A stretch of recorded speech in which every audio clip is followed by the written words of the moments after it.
Hi honey bees, welcome to coffee bee. So Bigg Boss शुरू हो गया है एंड मैंने इस बार डिसाइड किया है कि मैं इस साल तो रिव्यू करूंगी। हर साल मैं सोचती हूँ कि मैं रिव्यू करूंगी देन ना मुझे किसी ना किसी ऐसा कंटेस्टेंट होता है ना जिसकी वजह से मुझे मन नहीं करता। अब वो अरमान मलिक वाले सीजन में अरमान मलिक की वजह से मुझे देखने का ही मन नहीं करता था, तो फिर जब देखना अच्छा नहीं लगता तो रिव्यू क्या ही इंसान करेगा। मतलब देखना इन द सेंस कि चलो इंसान हेट वॉच भी कर ले, बट वो इंसान अच्छा ही नहीं लगता तो क्या ही मतलब अब दिमाग खराब हो जाता है, राइट? ऐसा वाला सिचुएशन होता है। साजिद खान वाले सीजन में साजिद खान था तो इस वजह से नहीं रिव्यू किया। पिछले सीजन में वही था कि बाकी पॉडकास्ट के चलते नहीं करा, लेकिन इस सीजन मैंने डिसाइड किया कि भाई इस सीजन में जो है रिव्यूज में बनाऊंगी, हर एक एपिसोड का बनाऊंगी। बिकॉज इस सीजन में मेरे 2-3 लोग ऐसे जो है कि मुझे अच्छे लगते हैं, उनकी आवाज़ अच्छी लगती है। अब देखो, एक तो मुझे मेरा ना वियर्ड ऑब्सेशन है नगमा मिराजकर के साथ। उसकी आवाज़ मुझे बहुत पसंद है, वो जो काम करती है वो ऐसा इन्फ्लुएंसर वाला वो नहीं, बट उसकी हस्की वॉइस है ना, मुझे वो सुननी पसंद है बहुत ज़्यादा। दूसरा अमाल मलिक क्यूटी पोटेटी, वो भी मुझे अच्छा लगता है। तीसरी वो अशनूर कौर, वो भी मुझे बहुत पसंद है इन द सेंस कि वो बहुत हार्ड वर्किंग है। गोपी बहन, आपको याद नहीं होगा, इतनी छोटी थी तब से वो मेहनत करती आ रही है। झांसी की रानी में वो जो मणिकर्णिका जो बनी थी उसकी दोस्त होती है, मन्नू की दोस्त, ठीक है। तो कितने सारे उसने शो किए हैं, 4-5 साल की थी तब से वो काम करती आ रही है, बहुत हार्ड वर्किंग लड़की है एंड बहुत स्वीट है। मतलब बाकी जितनी भी उसकी एज की लड़कियां है उसके मुकाबले ये बहुत स्वीट है। कभी भी किसी के साथ ऐसे कोई उसने कंट्रोवर्सी नहीं किया, ऐसा कोई स्टेटमेंट नहीं दिया, तो वो स्वीट लड़की है। तो वो एक रीज़न है। अमाल मलिक और नगमा, ये तीनों की वजह से मैं देख रही हूँ। बाकी जितने कंटेस्टेंट है उसमें से मैं जानती नहीं हूँ बहुत सारे लोगों को। इनफैक्ट आप भी नहीं जानते होगे, मतलब वो जो नीलम को यूपी बिहार साइड के लोग जानते होंगे, बट बाकी लोग नहीं जानते, जो क्योंकि वही रीजनल भाषा में मूवी करते हैं ना, तो नहीं जानते हैं, राइट? जैसे कोई गुजराती स्टार आएगा तो आपको नहीं पता होगा कि ये कौन है। अच्छा, ये बिग बॉस वाले ना एक बहुत बढ़िया माइंड गेम खेलते हैं, मुझे आज पता चला। ये हर मतलब हर स्टेट से एक कंटेस्टेंट लाते हैं। देखो, महाराष्ट्रियन है, ठीक है, एक कश्मीरी से कश्मीरी लाए ताकि कश्मीर की ऑडियंस देखे। पंजाब से भी एक जो है अपना ये बजाज है, वो पंजाबी है। हैदराबाद से बसीर बॉब है, हैदराबादी लोग, तेलंगाना के लोग देखेंगे ताकि भोजपुरी यानी यूपी बिहार के जो लोग हैं वो नीलमगिरी की वजह से देखेंगे। अब फॉरेनर भी ले आए ताकि जो ठरकी ऑडियंस है वो भी देखें। नेहल चुड़ासमा है, वो गुजराती है, गुजराती दरबार होते हैं, मतलब दरबार मतलब कि क्षत्रिय राजपूत रहते हैं ना। दरबार सरनेम नहीं है, कास्ट होती है क्षत्रिय राजपूतों की। सबसे पहले जो एंट्री हुई थी अशनूर कौर की। अशनूर कौर अभी 21 साल की है और उसने बहुत सारे शोज किए जिसमें सुमन इंदौरी, पटियाला बेब्स, फिर साथ निभाना साथिया, गोपी बहन जो बोला था ना वो, झांसी की रानी, ना बोले ना तुम ना मैंने कुछ कहा, शोभा सोमनाथ की ये रिश्ता क्या कहलाता है, संजू मूवी में भी वो है। तो बचपन से ही वो काम करती आ रही है। जो रहता है ना, कुछ पेरेंट्स अपने बच्चों को लगातार काम करवाते हैं, वही है बेचारी के साथ। खैर छोड़ो, अब तो वो अपनी चॉइस से कर्म कर रही है, बचपन से तो नहीं करती होगी। सेकंड कंटेस्टेंट था जीशान कादरी, गैंग्स ऑफ वासेपुर में। ऐसे ही देख रहा हूँ, सेक्सी लग रहा है। वो डायलॉग नहीं मारा था वो वाला। अब तो वो थोड़ी एजेड हो गए थे, बट उस टाइम पे इतना नहीं एज दिख रही थी। देन थर्ड कंटेस्टेंट आई थी तानिया मित्तल, और इसका इंट्रो बहुत ज़्यादा क्रिंज लगा मुझे एम्बेरसमेंट टाइप फील हो रहा था बैठे बैठे। बिकॉज एक तो इतना क्रिंज इंट्रो एंड देन फिर जो है ओवर एक्टिंग, पैर छूना, अरे मुझे अंदर वो मिलेगा कि नहीं, मुझे बकलावा मिलेगा कि नहीं जो दुबई का रहता है। अब तुम बिग बॉस में जा रहे हो, ठीक है, तुम्हें अच्छा खासा टाइम मिलता है, जब तुम कॉन्ट्रैक्ट साइन कर रहे हो तो तुम्हें पता है, तुम ऐसे तो जा ही नहीं रहे हो, है ना, थोड़ी रिसर्च करते हो और तुमने देखा ही होगा वो शो पहले भी। तो तुम्हें पता है कि वहां पे नहीं अलाउड रहता है बाहर की चीज़ें, तो तुम ये इतना ज़्यादा नेव बन रहे हो कि तुम्हें पता ही नहीं है कि वे अंदर अलाउड होगा कि नहीं होगा। तो थोड़ी ओवर एक्टिंग टाइप की और पिकमी टाइप की मुझे लगी। ये पहली कंटेस्टेंट थी जिससे अच्छी वाइब नहीं आई, ऐसा लग रहा था कि ये इरिटेटिंग होगी, शिवानी और मनीषा रानी की तरह, वना भी देसी टाइप। देन कॉमेडी एक्ट आया, पता नहीं वो लड़का कौन था, लेकिन वो इसने SRK की एक्टिंग करी थी, पता नहीं था वो कौन था, मतलब थोड़ा सा भी हंसी नहीं है। ये सलमान खान को आ जाती है हंसी, उनको तो हर एक बात पे सलमान खान को हंसी आ जाती है। खैर, देन एंट्री होती है आवेश दरबार एंड नगमा मिराजकर की। अब नगमा मिराजकर एंड आवेश दरबार जो है, उन्होंने, नगमा ने स्नैप पे एक स्टोरी शेयर करी थी। मैं वीडियो जो है अंत में एक लिंक दे दूंगी, जहाँ पे मैं इसी टॉपिक पे वीडियो बनाई थी मैंने, कि मैं और आवेश डेट नहीं कर रहे, आपको जो लग रहा है वैसा नहीं है, हम दोनों डेट नहीं कर रहे हैं। अब आवेश पे ये आरोप लगाया गया था, लोगों ने ये लगाया था कि आवेश ने बहुत बार नगमा को चीट किया है। अब आवेश ने ये बोला कि नगमा के साथ वो रिलेशनशिप में नहीं था, स्टेज पे ऐसा बोला कि वो किसी और रिलेशनशिप में था। देन वो पास्ट रिलेशनशिप के बर्डन के चलते वो जो है उस नगमा के साथ आगे नहीं बढ़ पा रहा था। लेकिन अभी जो है उन्होंने अपने रिश्ते को एक चांस दिया है, अभी जो है वो डेट करे एक दूसरे को। मुझे ऐसा लग रहा है कि वो दोनों हमेशा से रिलेशनशिप में थे, बट क्या होता है ना कि फिर वो एक रिलेवेंसी टाइप खत्म हो जाता है ना कि भाई ये तो डेट कर रहे हैं, तो जो फीमेल ऑडियंस और मेल ऑडियंस रहती है इन्फ्लुएंसर की, वो एकदम डेड हो जाती है। इनके साथ वही हुआ था। आवेश के बहुत सारे फॉलोअर्स है, बट एक जो इंसान रेलिवेंट रहता है ना, रेलिवेंसी होती है इंसान की, वो नहीं है। अब किसी के 5 लाख वाले की जितनी रेलिवेंसी होती है उतनी भी नहीं है उसकी, लोग भूल गए थे उसे, है ना। तो इसी वजह से वापस से वो हाइप बनाने के लिए शायद से इन्होंने एक्सेप्ट किया इस बार ऑफर। एंड इसी वजह से इन्होंने एक नया नैरेटिव सेट किया है कि भाई वो तो जो है डेट नहीं कर रहे थे, पास बर्डन है, और जबकि मुझे ऐसा लग रहा है कि वो दोनों हमेशा से एक दूसरे को पहले से ही डेट कर रहे हैं। क्योंकि कभी भी ऐसा नहीं हुआ, ये मुंजरीन दरबार जो है अवैस की बहन, उसके ब्लॉग देख लो, या इनके घर से किसी के भी ब्लॉग देख लो, तो लगातार ये आपस में मिलते जुलते रहे हैं। अगर कोई चीट कर रहा है या इनका ब्रेकअप हो जाता है तो थोड़ा बहुत तो रिश्तों में खटास आ जाती है, जो कि हुआ ही नहीं है। तो इन्होंने एक झूठा नैरेटिव सेट किया था ब्रेकअप का, उस ब्रेकअप का जो कि कभी हुआ ही नहीं था। खैर, तो उन्होंने ये बोला कि अभी जो है वो टेस्ट ड्राइव पे है। ये वर्ड मुझे बहुत गंदा लगा सलमान खान ने जब बोला कि अभी तुम दोनों टेस्ट ड्राइव पे हो क्या, अंदर जाके टेस्ट ड्राइव लोगे क्या, जो कि नहीं बोलना चाहिए। और सलमान खान बहुत बार लिमिट क्रॉस कर देते हैं, बट कंटेस्टेंट जो है बेचारे अपने करियर खत्म होने के डर से कुछ बोल नहीं पाते, ये बात अलग होती है। कोई बोल भी देता है कशिश कपूर टाइप का, तो उसे फिर समझ आ जाता है, रिग्रेट होता है इंस्टेंटली, एंड देन उन्हें माफ़ी मांगनी पड़ती है कि मैंने जो बोला वो नहीं बोलना चाहिए था। तो ये गलत चीज़ है ना, आप किसी को कुछ भी बोल देते हो, टेस्ट ड्राइव एंड ऑल, एक लड़की को, जो कि काफ़ी गलत चीज़ है, ठीक है। देन आती है नेहल चुड़ासमा। अब नेहल चुड़ासमा जो है ब्यूटी पेजेंट विनर है। सुशांत सिंह राजपूत ने 2018 में शायद उनको मतलब वो जो है क्राउन पहनाते हैं ना, वो पहनाया था सुशांत सिंह राजपूत के हाथों। एंड उसके बाद आता है, क्योंकि उसका कुछ वो ज़्यादा था नहीं, वही कि भाई वो लाइमलाइट के लिए, जैसे लोपा मुद्रा होती है ना, ग्लैमर के लिए लाते हैं, तो वही टाइप। लेकिन लोपा मुद्रा जो एक स्ट्रॉन्ग कैरेक्टर की लड़की थी, वो सिर्फ ऐसा नहीं कि भाई ये फ्लावर पॉट टाइप की चलो चलो ग्लैमर ऐड करने के लिए, उसके ओपिनियन स्ट्रॉन्ग होते थे लोपा मुद्रा। देन एंट्री होती है बसीर अली, बसीर बॉब, एक ये जो कि हैदराबाद से है, और उन्होंने शो किए है रोडीज, पिट्सविला एंड कुंडली भाग्य में भी वो था। 8वां कंटेस्टेंट था अभिषेक बजाज, जिन्होंने स्टूडेंट ऑफ द ईयर 2 शायद से करी है। एंड बाकी भी टीवी शोज उन्होंने काफ़ी करे हैं, जिसमें परवरिश, सिलसिला, बदलते रिश्तों का, चंडीगढ़ करे, आशिकी, एक ननद की खुशियों की चाबी, मेरी भाभी, तो ये सारे शो उसने करे हैं। ये जो अभिषेक है उससे मुझे पारस वाली वाइब आ रही है, अभी उसका मैंने इंटरव्यू भी देखा, तो थोड़ा पारस टाइप का है। और ये बसीर जो है वो मिक्सचर है सिद्धार्थ शुक्ला और आसिम रियाज का, दोनों का अगर मिक्स करके बनाओगे तो ऐसा बनेगा, वैसा वाला है। देन एंट्री होती है टीवी के सुपरस्टार गौरव खन्ना की। गौरव खन्ना बहुत अच्छा है भाई, कभी भी ऐसी कोई कंट्रोवर्सी नहीं, या किसी से अपने काम से काम वो रखता है बंदा।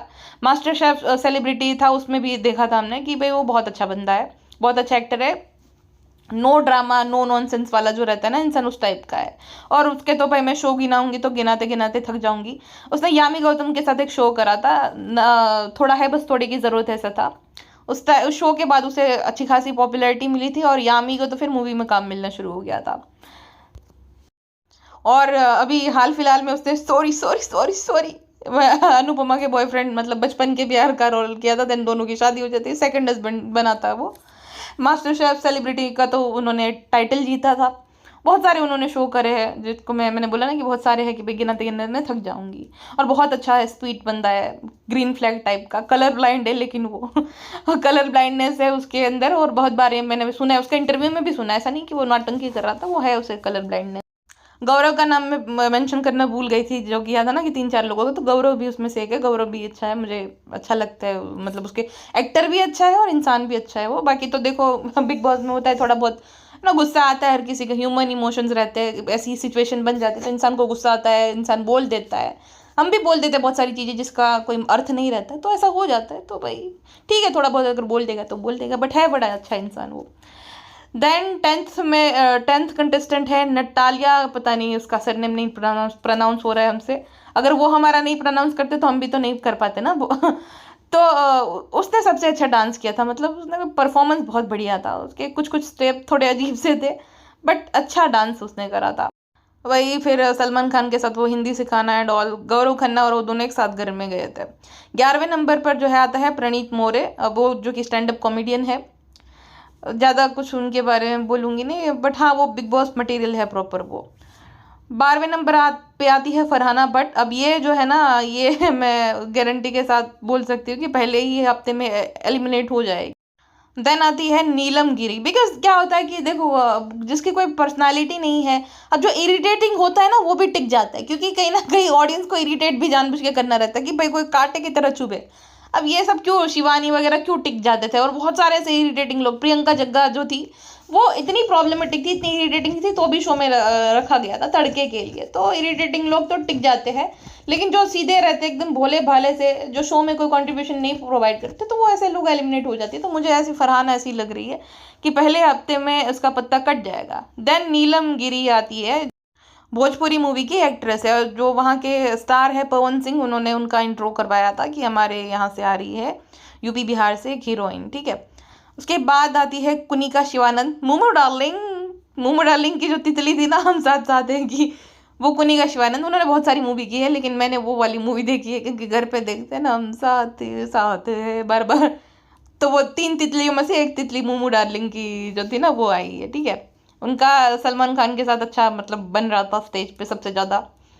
देन उसके बाद एंट्री होती है 15वें नंबर पर मृदुल तिवारी एंड बादशाह, शहबाज बादशाह, जो कि शहनाज गिल का ब्रदर है। अब ये तो भाई नहीं होना चाहिए, नेपो ब्रदर है।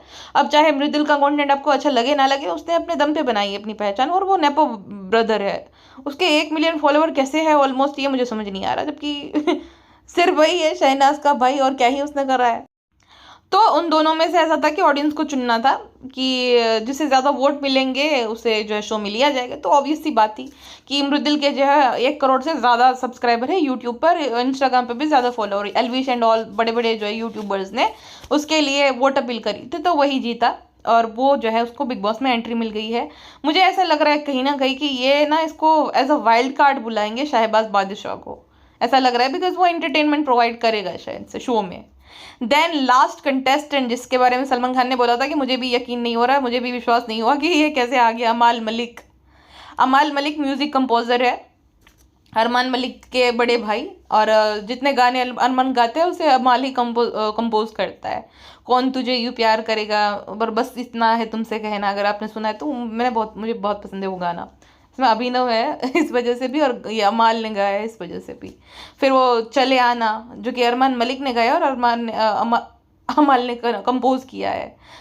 देन है जब तक, वो जो है ना वो मूवी सुशांत ने जिसमें काम करा था, MS धोनी, हाँ मेरे पास तुम रहो जाने की बात ना करो, फिर कभी। तो बहुत सारे गाने जो है अमाल ने कंपोज किए हैं। अमाल अमल जो भी है, बट अमाल मैं तो हमेशा से उसको कहती है, वो तो अमाल ही जो मुझे याद रहता है। तो अमाल की ना उसके फैमिली वालों के साथ एक कंट्रोवर्सी हुई थी रिसेंटली। वो थोड़ा मतलब डिप्रेस टाइप था, तो उसने एक स्टोरी शेयर कर दी थी कि मेरा अब किसी से कोई लेना देना नहीं है, मेरे फैमिली वालों ने जो है मुझे अकेला छोड़ दिया, मुझ पर बहुत ज़्यादा प्रेशर जो है दिया गया था। तो बहुत ज़्यादा ये कंट्रोवर्सी हुई थी। देन उनका आपस में पैचअप भी हो गया था। अमाल थोड़ी अजीब सी हरकतें कर रहा है, उसने बहुत सारे इंटरव्यू दिए हैं जहाँ पे अनु मलिक को भी मतलब शेड किया है कि उन्होंने मतलब अब उनका कोई फैमिली इशू भी है, प्लस अमाल थोड़ा टफ टाइम से गुजरा है। सलमान खान भी वरीड था उसके लिए कि तुम जेल पाओगे, अंदर तुम रह पाओगे। एंड देन उसने जो है जब अपना शर्ट उतार दिया, औरा का वो कर दिया, खोड़ा एग्जैक्ट वर्ड तुम यूज़ नहीं करती, लेकिन वो कर दिया जो कि नहीं करना चाहिए भाई, क्यों ये हरकतें कर रहा है भाई। और अब रेडी रहना, कुछ भी हो जाएगा ना तो वो कार्ड निकलेगा, influencer versus TV star, film star वाला। मृदुल तिवारी है ना वो करने के लिए, या तो वो एल्विश बन सकता है, या तो वो जोकर यूके राइडर बन सकता है, जो कि यूके राइडर ने किया था ना विक्टिम कार्ड प्ले करना हर बार, तो वो वही करेगा। जिस तरीके से वो स्टेज पे झगड़ रहा था, जिस तरीके का उसका एटीट्यूड था, नंबर गेम का जो घमंड था, उसे देखकर तो मुझे ऐसा ही लगेगा। मुझे ऐसा लग रहा है कि वो UK07 राइडर के ही जो है रास्ते पे चलेगा। हाँ, अब बहुत सारे लोग जो है वो इस लिस्ट से बहुत ही डिसअपॉइंटेड है कि ये क्या टिकटॉकर और इन सबको उठा लाए, इन्फ्लुएंसर को। कोई टीवी सेलेब नहीं, कोई ऐसा बड़ा नाम नहीं जिन्हें ये लोग ला नहीं रहे शो में। तो भाई अप्रोच तो करते लेकिन एक्सेप्ट नहीं कर रहे ना। 5-5 साल से, किसी किसी लोग तो 8-8 साल से जो है अप्रोच करते रहते लेकिन आते नहीं है। जी, अब जब उन्हें कोई काम नहीं मिलता और एकदम इरिलेवेंट होंगे तब वो आएंगे। हाँ, अब बिग बॉस में क्या होता है ना, ये लोग जब से पर्सनल लाइफ जो है लाने लगे, लोगों को एक्सपोज करने लग गए अपनी टीआरपी के लिए, तब से विश्वास उठने लगे। जो मुन्नवर के साथ इन्होंने किया था, मुन्नवर चाहे लाख बुरा, बट किसी के साथ तुम ऐसा करोगे, तुम उनको ऐसा बोलते हो कि बाहर की बातें यहाँ अंदर नहीं डिस्कस करनी, और उनकी पर्सनल लाइफ में जो हो रहा है तुम उसको जो है अपना कंटेंट बना दोगे, तो भाई विश्वास उठ जाएगा ना लोगों का। अब देखो, बहुत सारे लोगों को फिर काम मिलना शुरू हो गया, रिलेवेंसी उनकी वो हो गई थी, बट बहुत सारे लोगों की इमेज जो है खराब भी हो गई। रणवीर शौरी जो कि बहुत मिस्टीरियस टाइप पर्सन था, तो उसकी तो इमेज खराब ही हो गई वहाँ पे आकर। हाँ, और हिना खान को बहुत लोग पसंद करते थे। देन उसके सीजन में जो उसकी हरकतें थी, उसके बाद लोगों को ना पसंद आने लगे कि भाई ये तो कैसी एकदम। जैस्मिन भसीन हो, बहुत सारे ऐसे लोग हैं जिनका करियर ग्राफ अच्छा चल रहा था, बिग बॉस की वजह से उनका करियर खराब हो गया और लोग उन्हें हेट करने लगे जेन्युइनली कि अरे ये तो ऐसी, इसका असली चेहरा हमने बिग बॉस में देख लिया था। तो इस डर से जो है ना, सेलिब्रिटी होते हैं वो ऑफर को एक्सेप्ट नहीं करते कि भाई हर किसी के अंदर थोड़े बहुत फ्लॉज रहते हैं। एक्टिंग में जब वो एक्टिंग कर रहे हैं तो वो दिखा रहे हैं जो कि वो दिखाना चाह रहे हैं, डायरेक्टर है, ठीक है। बट जो असल जिंदगी में है, वो अगर ऑडियंस को या उनके फैंस को पता चल जाएगा तो वो एक्सेप्ट नहीं कर पाएंगे कि अरे वो तो बाहर ऐसा दिख रहा था, यहाँ पे ऐसा कैसे दिख रहा है। तो इस वजह से वो लोग ऑफर नहीं करते, और जब तक तगड़ा अमाउंट ना मिले उन्हें कि भाई अच्छा तगड़ा अमाउंट मिल रहा है और उनके पास कोई काम नहीं है सालों से, तब वो जो है एक्सेप्ट करते हैं। अब अमाल मलिक जो है वो एकदम रॉ एंड रियल है। उसने एक डायलॉग बोला था जो कि बहुत सारे लोगों को पसंद नहीं आया होगा कि जब मतलब मैं -3 ईयर का था जब से आप काम कर रही हो, मैं तो पापा के अंदर पल रहा था। तो बहुत लोगों को नहीं पसंद आएगा ये, बट वही तो होता है ना कि जो इंसान है, जो अंदर चल रहा है, वो बोल दिया कुछ भी सोचे बिना, तो ऐसे ही इंसान को होना चाहिए। अब कौन क्या सोचता है क्या नहीं, ये तो फिर वही हो गया कि भाई एक इंसान बहुत प्रिपेयर हो गया है तो प्रिपेयर होके नहीं आया कि तुम्हें जो सोचना हो सोचो, मैं तो ऐसा ही हूँ। और बहुत सारे ऐसे वो ट्वीट्स भी करता रहता है जो कि बाकी लोग नहीं करते, तो वो नहीं सोचते कि कौन क्या सोच रहा है। तो बस मैं तो एक्साइटेड हूँ, इस बार पूरा सीजन देखूंगी और रिव्यू भी करूंगी। आपने देखा था प्रीमियर एपिसोड की नहीं, मुझे कमेंट सेक्शन में बताएगा। अभी के लिए बस इतना ही, मिलते हैं इसके बाद के एपिसोड में। अपना ध्यान रखें, बाय बाय।